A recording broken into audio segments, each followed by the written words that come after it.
Saokatsika Andriamanitra ka mbola tafahoana indray isika amin'ity hariva ity. Ary iroso indray tsika amin'ny fandiniana ny zava-misy ao anatin'ny filazantsara.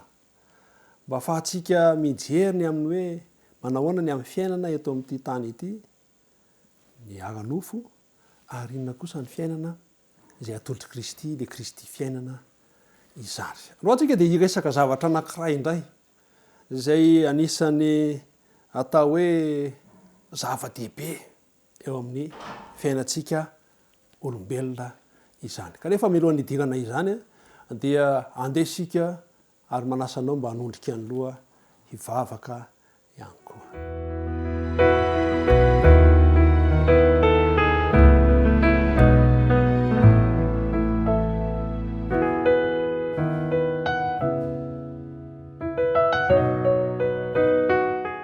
Andriamanitra mpahary izao rehetra izao, tompony izao rehetra izao. Lehibe tokoa ianao ary araka ny teninao dia ny lanitra nametranao seza fiandranao ary ny tany ny toeran-tongotrao. Misaotra anao izay satria manandriamanitra lehibe toy izany, manandriamanitra tompon'ny fahefana sy ny hery rehetra, afaka miseho amin'ny toerana rehetra, ary Andriamanitra izay Andriamanitra mpanjaka, tompon'ny tompo.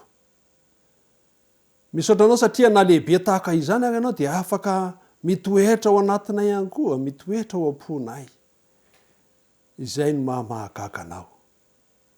Na tsy omby anao ary izao rehetra izao, dia afaka mitsofoka ao anatin'ny fokelinay kaminy. Misaotra anao izay satria manandriamanitra toy izany, mikarakara anay, mijery anay, izay tsy misy toy ny rano indray mitete koa ny manoloana ny ranomasina mieniheny be raha oharina amin'izao tontolo izao, fa na volondohanay ary dia voaisanao. Tompo Andriamanitra ô, mahagaga ary zava-dehibe izany fiantranao sy fikarakaranao izany.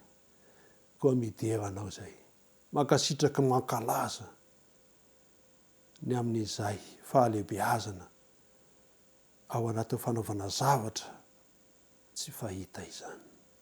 Ity hariva ity raha andeha andinika ny teninao famaranana izao andiham-pandaharana ny raisin'ny tena manokana izao, dia maniry indrindra ny fananao masina mba ombanay hatrany amin'ny fahazavan-tsaina hitari-dalana ihany koa.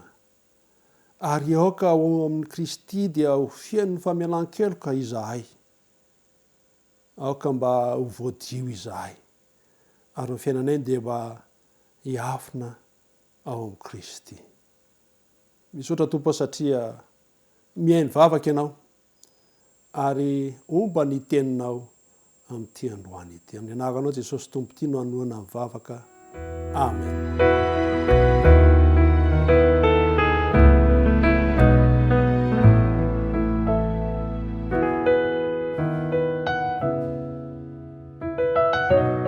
Endriafana. Tokony ny famaranana ny fiarahantsika nandritra ny 7 andro izay. Androany ny andro 7. Izay niarahantsika teto nandinika ny ampahany fotsiny ihany. Sasasasany amin'ireo izay vao mahafaly, voarakitra ao anatin'ny tenin'Andriamanitra izay notanteran'ireo mpanoratra 4 amin'ny rahalahy ny filazantsara izany, dia izay nisoratan'i Mattio, Marka, Luka ary Jaona. Maro ny zavatra nitsoahantsika tao. Ary ny zavatra inona dia izao hoe ampisokatra ny masontsika, ampitombo ny finoantsika mba ahafahantsika miantehatra tanteraka amin'Andriamanitra izany. Ka izay velomantsika amin'ny nofo ankehitriny, dia velomantsika amin'ny finoana ny zanak'Andriamanitra izany. Ary mba hahatonga antsika hanao zava-dehibe mihoatra lavitra noho ny ara-nofo, ny ara-panahy. Satria tena Andriamanitra dia milasy katsao aloha ny fanjakany sy ny fahamarinany, dia hanampy antsika ny zavatra rehetra manahirana, ny amin'ny hoe inona no hosotroanay, inona no hoanay, inona no tafianay. Ataon'Andriamanitra fanampiny fotsiny amin'ny zavatra rehetra ireny, omena antsika ho fanampiny ho havana. Ny zavatra maro sika nandritra izay herinandro izay. tamin'ny fiandohany dia nahitany hoe kakia sponeros itsika. Ny kakia dia ilay zavatra manahirana sy maharary atsika ty nofotsika ity. Ilay mety manahira-tsaina atsika satria mety ahafaty antoko atsika eto amin'ity fiainana ity. Ilay zavatra ataon'ny olona atsika dia maharary atsika. Izay no atao hoe kakia zay. Izay nefa dia teneniny anasan'i Kristy atsika mba tsy ahatonga atsika ho sahira-tsainany amin'izany. Fa zavatra tokony hanahirana atsika dia izay voalaza ny tenin'Andriamanitra. Ny amin'ireo fahazarana tsy mifanaraka amin'ny tenin'Andriamanitra rehetra. No tanysaina moa izy tamin'izay ny mpijangajanga, mpanao ody ratsy, mipakavadin'olona, ny sodomita sy ny sisa rehetra. Ny mpialina, mperina, mpiavonavina. Dia tsy mba handova ny fiantrakan'Andriamanitra. Ry havana. Andeha isika mba hanao ireo zavatra izay manimba ny ara-panahintsika tsy handovatsika ny fiainana mandrakizay. Mba ho antony mampitebiteby sy manahira-tsaina atsika. Izay le atao hoe poneros zay. Dia nresantsika ny amin'ireo zavatra miatra manofo, na minofo sy ny sisa rehetra, ny fahafatesana, ny alahelo, ny fahafatesany havana, ny aretina, ny fahasaponana sy ny sisa rehetra, zavatra maro ny resantsika nandritra izay 5 andro zay. Ary amin'ity androany ity dia iresaka zavatra anankiray isika dia tsy inona akory zany fa ny amin'ny resaka eo amin'ny resaka ara-bola izany. Ny vola dia resaka ozatry ny fiainana. Ary araka voalazan'ny ten'Andriamanitra dia tahaka ny volon'orona izy io. Tsy voalazan'ny ten'Andriamanitra zafady fa voalazantsika malagasy zany. Fangaro moa zany ny hoe malagasy ny maha-kristianina ka mino fa tsy ametsiny ahy ianareo. Fa araka ny voalazany fomba fitenitsika zany malagasy dia tahaka ny vola dia tahaka ny volon'orona, kely analana, maharary, be analana, maharary. Ozatry ny fiainana koa araka ny filaza. Fa izao ny zavatra tsara ho resantsika amin'ity androany ity dia ny mifantoka ao amin'ny marika toko 12, andininy fa 1/7. Izay no ovakitsika tahaka nefa nataontsika dia natsoka lesona kely tsika ny amin'ny farany sy fampaherezana ny amin'izay. Ny lohateny dia hoe ny amin'ilay mpitondra tena nandatsa-bola tao amin'ny fandatsahan-drakitra. Izao nivaky ny teny 1/7. Ary raha nipetraka tandrifo ny fandatsahan-drakitra Jesosy dia nijery ny fandatsaky ny vahoaka vola tao izy. Ary maro ny mpanan-karena nandatsaka be tao. Fa nisy mpitondra tena malahelo anankiray kosa tonga teo ka nandatsaka farantsakely 2 ankevitry ny vary 2 vety avy. Ary Jesosy niantso ny mpianatra anatona azy ka nanao taminy hoe lazaiko aminareo marina tokoa fa io mpitondra tena malahelo io no efa nandatsaka be noho izay rehetra nandatsaka tao amin'ny fandatsahan-drakitra, amin'ny fandatsahan-drakitra. Fa ireo rehetra ireo dia tamin'ny haben'ny fananany no nandatsahany tao. Fa izy kosa tamin'ny alahelo no nandatsahany tao izay rehetra nananany. Dia ny fivelomany rehetra. Ry havana. Eo amin'ny fanarantsika n'Andriamanitra dia misy marika anehoantsika fa mpiara-miasa amin'Andriamanitra isika. Manohana ny asan'Andriamanitra isika. Tia an'Andriamanitra isika. Dia amin'ny alalan'ny fandefasantsika ny rakitra izany araka voalaza eto na ny fanatitra izany. Azika hitarina ihany koa ny mpahafolo-karena izany. Miresaka ny amin'izany ny tenin'Andriamanitra. Tsy hoe resaka ara-bola fotsiny izy ity. Fa misy heviny ara-panahy ao anatin'ireo zavatra ireo. Araka voalazantsika teo hoe maharary ny hanesorana ny resaka vola. Ary izay mety mahatonga ny olona mahihatra. Tsy mamena dia ny mpangataka eny an-dalana ary. Kanefa tsy hampanan-karena azy izany. Misy kosa nefa ny manome, manolotra, mahafoy araka ny tenin'Andriamanitra. Kanefa mitombo harena.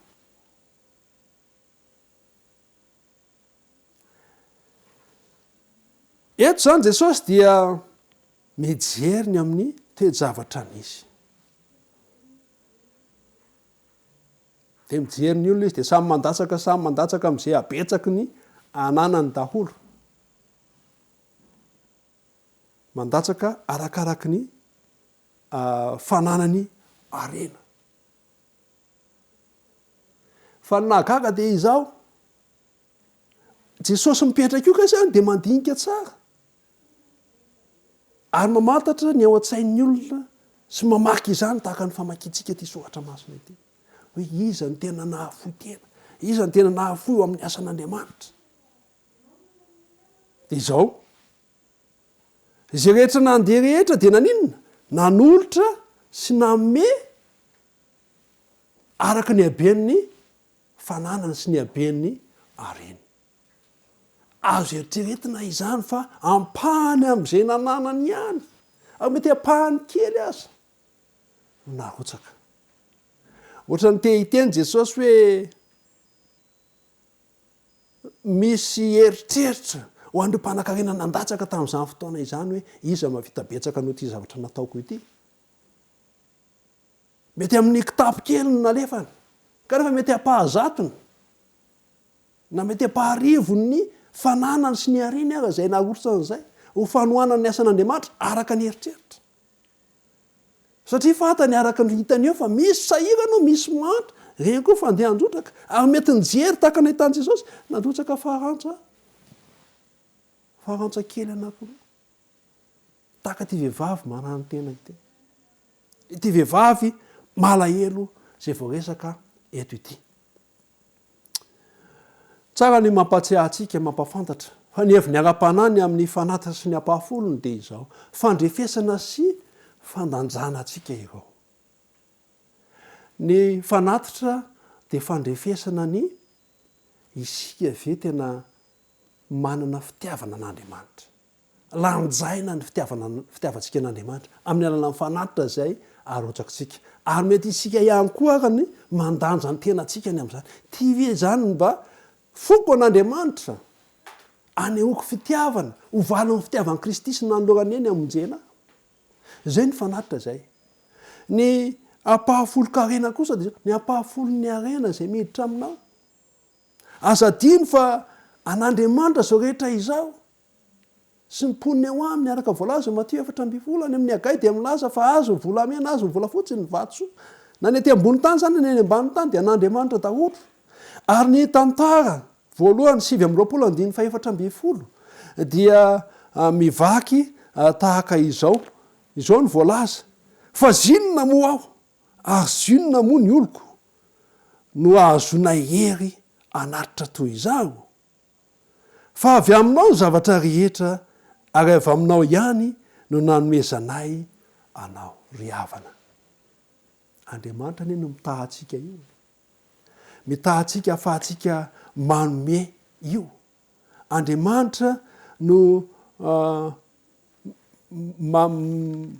manome atsika ny fahafahana mamory mba hahafahan'Andriamanitra mampiasa atsika mba ho tanana ho fitahina ho an'ny hafa ary indrindraindrindra fanohanany asan'Andriamanitra ity vehivavy izay mahantra ity de zao anisan'ilay mitady nohanina androany tadiavina androany zany hoe sahirana izany kanefa noho ny fitiavany an'i Kristy fitiavany ny asan'Andriamanitra dia izay tena zay areny rehetra no narotsany ary zay natonga an' Jesosy iteny fa tsy ny abetsaky ny zavatra atao zay ampahany fotsiny amin'ny anananao no andrefesana ny fitiavanao an'Andriamanitra sy ny fahatokiana fa izao mandrotraka ampahafolony ianao zay andanjana ny fahatokiantsika de ataovy araka n'izy izany fa Andriamanitra de mahita hoe ity ve no tena ao am-pony ty olona ity vakino ny fonao jereny ny fanananao tena anohan'ny asan'Andriamanitra ve sa variana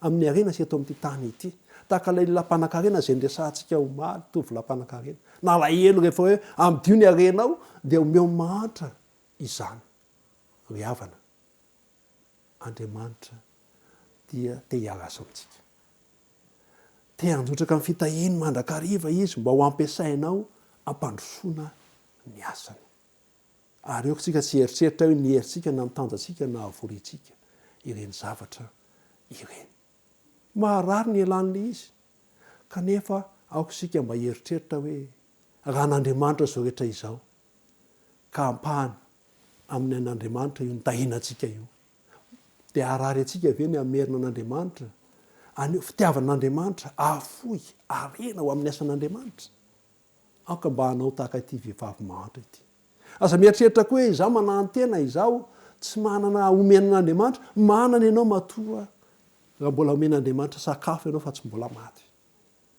manana azo atolotra ho an'ny asan'Andriamanitra koa aza fefena natoanana ny fitahiana tian'Andriamanitra ho ahotsaka amintsika ry havana Andriamanitra ny hitantsika ka salama sika dia mahaiza misaotra sy midera an'Andriamanitra toany ny asan'Andriamanitra Andriamanitra mahalala ny tokony atao eo amin'ny fiainantsika dia sika hivavaka amangana antsika tanteraka izao andeha ampandaharana fampaherezana izao amin'ity hariva ity manasanao nodrika ny loha hivavaka isika